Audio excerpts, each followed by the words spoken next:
गुजरात में बीजेपी ने सारे पुराने रिकॉर्ड ध्वस्त कर नए रिकॉर्ड बनाए हैं, जिन्हें तोड़ना भविष्य में किसी भी राजनीतिक पार्टी के लिए मुश्किल ही नहीं नामुमकिन भी साबित हो सकता है।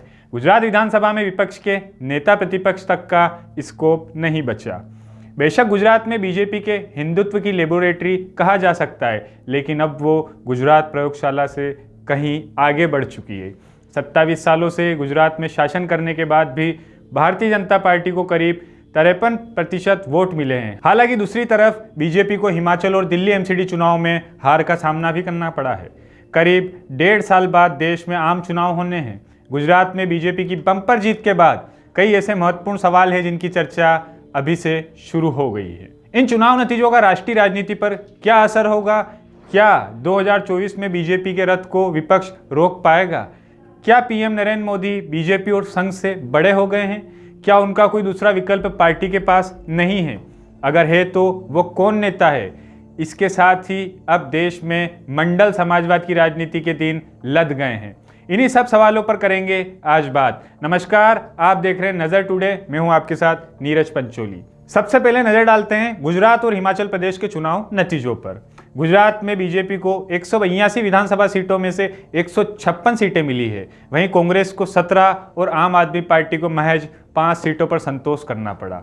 वहीं हिमाचल में भारतीय जनता पार्टी को 68 विधानसभा सीटों में से 25 और कांग्रेस को 40 सीटें मिली है। गुजरात चुनाव प्रचार में राम मंदिर से लेकर 2002 में हुए दंगों तक का जिक्र हुआ। चुनाव में स्थानीय मुद्दे कहीं नहीं दिखाई दिए। गुजरात में एंटी इनकम्बेंसी थी। अगर बीजेपी वहां स्थानीय मुद्दों पर जाती तो उसे नुकसान होता। बीजेपी ने सरकार के कामकाज पर वोट नहीं मांगे। गुजरात में बीजेपी और आरएसएस के लिए एक हिंदुत्व का अभियान मॉडल है, जहां स्थानीय मुद्दों पर बात नहीं होती।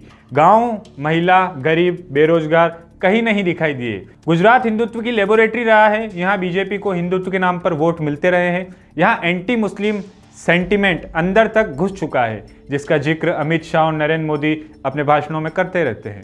गुजरात की जीत से संघ परिवार में बजरंग दल, वीएचपी जैसे संगठनों को दूसरे राज्यों में प्रोत्साहन मिलेगा।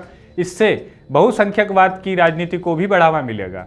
जिस तरह से पिछले 8 सालों में अलग अलग राज्यों में हिंदुत्व के फुट सोल्जर मुसलमानों पर अटैक कर रहे हैं, उनके बड़े नेता मुसलमानों को बॉयकॉट करने के लिए कह रहे हैं, साधु संतों के भेष में लोग धर्म सभाएं कर रहे हैं, उसे बढ़ावा मिलेगा। बीजेपी 2024 का चुनाव भी इसी ध्रुवीकरण के अंदर रहकर लड़ना चाहती है। जिस समाजवाद की राजनीति ने हिंदुत्व के जनरोट को बहुत सालों तक रोकने का काम किया था, ये उसके लिए एक और हार है।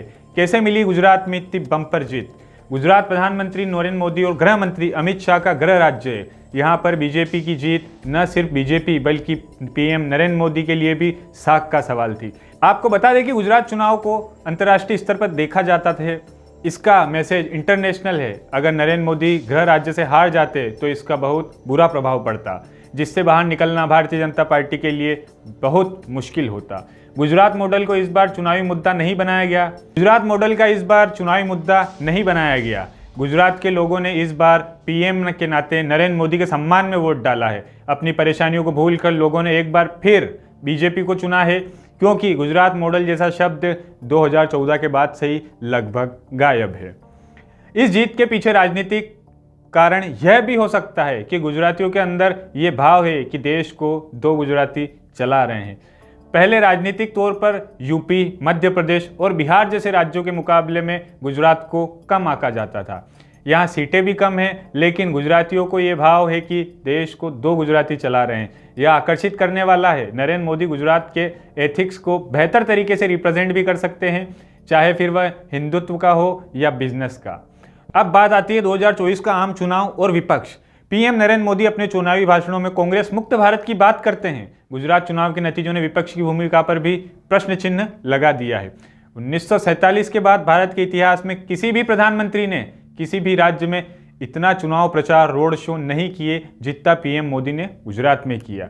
वहीं कांग्रेस कहीं भी प्रचार करते हुए नहीं दिखाई दी। थाली में सजाकर कांग्रेस ने बीजेपी को गुजरात दिया है। शादी गुजरात में हो रही थी और राहुल गांधी महाराष्ट्र, केरल में डांस कर रहे थे। अगर कांग्रेस को मुख्य धारा में रहना है तो सियासत को सियासत के तरीके से ही करना होगा। छिपकर वार करने की आदत छोड़नी होगी। अगर केंद्र सरकार ने शिक्षा, स्वास्थ्य, बेरोजगारी और महंगाई को एड्रेस नहीं किया तो गुजरात चुनाव के नतीजे का पॉजिटिव असर शायद 2024 में ना पड़े। बीजेपी के खिलाफ विपक्ष ने कई बार एकजुट होने की संभवतः कोशिश की, लेकिन कामयाबी नहीं मिली। यहां तक कि कोई भी एक पार्टी या चेहरा सामने नहीं आया जो पीएम नरेंद्र मोदी को टक्कर दे सके। बिहार में नीतीश कुमार और लालू यादव के साथ आने से बीजेपी को हार जरूर मिली है। विपक्ष को चुनाव जीतने के लिए बीजेपी के कोर वोटर को तोड़ना होगा, उसे हिंदुत्व से बेहतर और इमोशनल एजेंडा देना होगा। फिलहाल आम आदमी पार्टी बीजेपी के हिंदुत्व के एजेंडे को टेक ऑन करने की कोशिश कर रही है। दिल्ली में एमसीडी चुनाव से लेकर गुजरात तक बीजेपी अगर किसी एक नेता के चेहरे पर दांव लगाती है तो वो है नरेंद्र मोदी।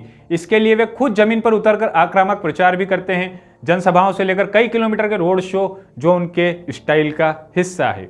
पीएम मोदी ब्रांड को लगातार टीवी चैनल प्रसारित कर रहे हैं। उनके अलावा बीजेपी के पास फिलहाल विकल्प नहीं है। जब तक वो जीवित हैं तब तक वो असर डालते रहेंगे। उनका कद पार्टी और आरएसएस से बड़ा हो गया है। कोई उनके बारे में सवाल नहीं कर सकता। वे 24 घंटे राजनीतिज्ञ हैं। वे इतनी बातें खड़ी करते हैं जिनका खंडन विरोधियों को करना आता ही नहीं। आज की तारीख में वे सबसे ज़्यादा रिवेलेंट नजर आते हैं। बीजेपी के नज़रिए से पीएम मोदी उनका सबसे बड़ा ट्रम्प कार्ड है। वह पीएम मोदी को एक सुपर हीरो की इमेज देने की लगातार कोशिश करती रहती है, जिसका फायदा उन्हें चुनावों में मिलता है। लोग नरेंद्र मोदी के नाम पर जीत रहे हैं। जिसके पास भी ब्रांड है वह उसका इस्तेमाल करता है। इससे कोई बुरी बात नहीं है और न ही इस पर कोई रोक है। ब्रांड उनकी ताकत है। वहीं कांग्रेस की लीडरशिप में वह ब्रांड नजर नहीं आता। गांधी परिवार का आकर्षण भी कमोवेश धीरे धीरे खत्म होता नजर आ रहा है।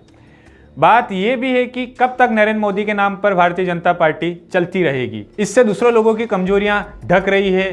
आप घर में नया कारपेट ले आए, हर जगह उसे लगा दे और सफाई ना करे तो आखिर में उसको नुकसान होगा ही। वो नुकसान बीजेपी को होगा। बीजेपी के अंदर से चिंतन करने की जरूरत है, क्योंकि वह ब्रांड मोदी के बावजूद हिमाचल और दिल्ली एमसीडी जैसा चुनाव हार गए हैं। पीएम मोदी के बाद कौन? बीजेपी के नंबर 2 को लेकर इन दिनों चर्चा काफी गर्म है। 2 नामों को लेकर राजनीतिक गलियारों में बात होती रही है। पहला नाम केंद्रीय गृह मंत्री अमित शाह का और दूसरा नाम है उत्तर प्रदेश के मुख्यमंत्री योगी आदित्यनाथ का। बीजेपी के पीछे आरएसएस जैसा संगठन मजबूती से खड़ा है। जानकारों का मानना है कि संघ मोदी के बाद सेकंड लाइन की लीडरशिप को तैयार करने में लगा हुआ है।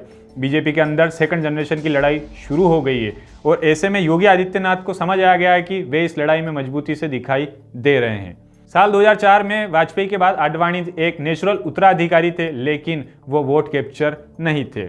संघ ने इस गलती की वजह से बहुत नुकसान हुआ और बीजेपी को 10 सालों तक सत्ता से बाहर रहना पड़ा।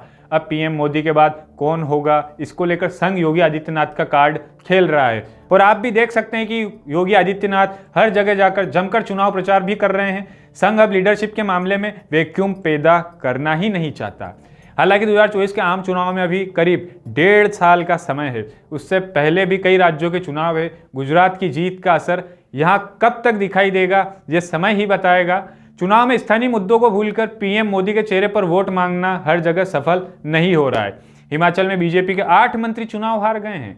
करीब 1.5 साल पहले सभी उपचुनाव में भी बीजेपी को हिमाचल में हार मिली थी। एमसीडी में बीजेपी सत्ता से बाहर हो गई। विपक्ष ने स्थानीय मुद्दे उठाए, वहीं बीजेपी ने नरेंद्र मोदी के नाम पर वोट मांगे। 2 राज्यों में बीजेपी को इसका नुकसान झेलना पड़ा। इसी तरह की तमाम ताज़ा तरीन एवं रोचक जानकारियों के लिए देखते रहिए नज़र टुडे। बहुत बहुत धन्यवाद।